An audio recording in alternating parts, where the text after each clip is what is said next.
Philippines. Ako po'y makasalanan, ngunit ako po'y pinatawad ng ating Panginoon. And I encourage you po na tanggapin niyo po yung Panginoon sa buhay niyo dahil naniniwala po ako na meron siyang plano sa buhay niyo. And habang tumatagal din po ako, doon ko po na-realize na hindi ko pala makikita sa mundong ito ang tunay na kasiyahan. Wala sa kayamanan, amen. Wala sa pagkipagrelasyon. Wala sa mga bagay ng mundong ito. Dati rin po, gumagala rin po ng mga mundong bagay. Ako po ay sumasama, amen. Nawalan po ako ng magulang, namatayan po ako ng nanay. Ang hirap po nun kasi sabay-sabay po at sunod-sunod po yung mga problema na dumating sa buhay ko.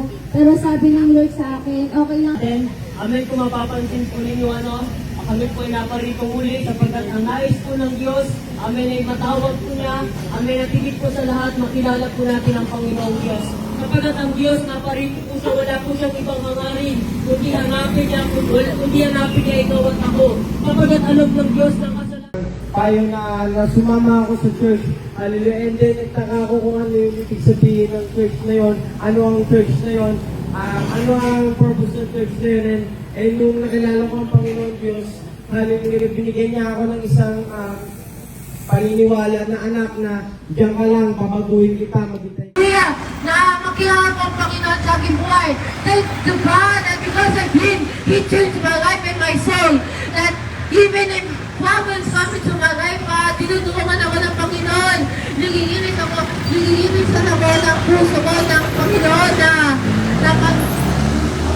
maging sagot sa aking buhay. Kapatid, ang pagkakataon ngayong sandali, kapatid, ang oras ng iyong kaligtasan sa Diyos. Huwag mong baliwalain ang pagkakataon na ito sapagkat ang sabi ng Biblia, ang mundo, hallelujah, ay mandaraya at nadayain tayo sasabihin sa atin. Amen. Na marami pang pagkakataon sa ibang araw, subalit kapatid, nais kong sabihin sa iyo ng mga panahon at bagay sa buhay natin ay hindi po panigurado. Ngunit ang lipid kayo ng Diyos ngayong araw ay buhay na walang hanggan sa pamamagitan ng ating Panginoong Isus. Mga minamahal kong kaibigan, sa mga oras na ito ang ating Panginoong Isus ay kumakatok sa inyong puso.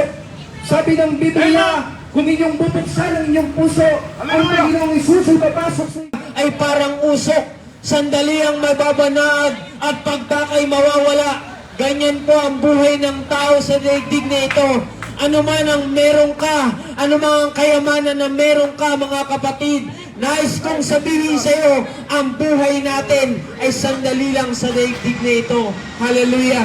Ang sabi ng Biblia, itinakda sa tao ang mamatay, kaysa lamang, at pagkatapos nito ay paghuhukom. Pero bago po tayo magsimula, nais ko munang ipatotoo, Panginoon, ang aking buhay. Kung bakit po ako ngayon nandito, Panginoon, sa inyong harapan. Amen, nagpapatotoo. Ako po ay lumaki rito sa Parañaque kung saan sa lugar po ng San Isidro. Alam po natin ang lugar ng San Isidro, amen, hallelujah, kung saan po ay laganap po ang droga. Diyan po ako lumaki. Bago po ako nakakilala sa ating Panginoon. Na ating pagpakinggan ang pangaral ng salita ng Diyos sapagkat ito ang magbibigay sa atin ng kaligtasan ng ating mga kaluluwa.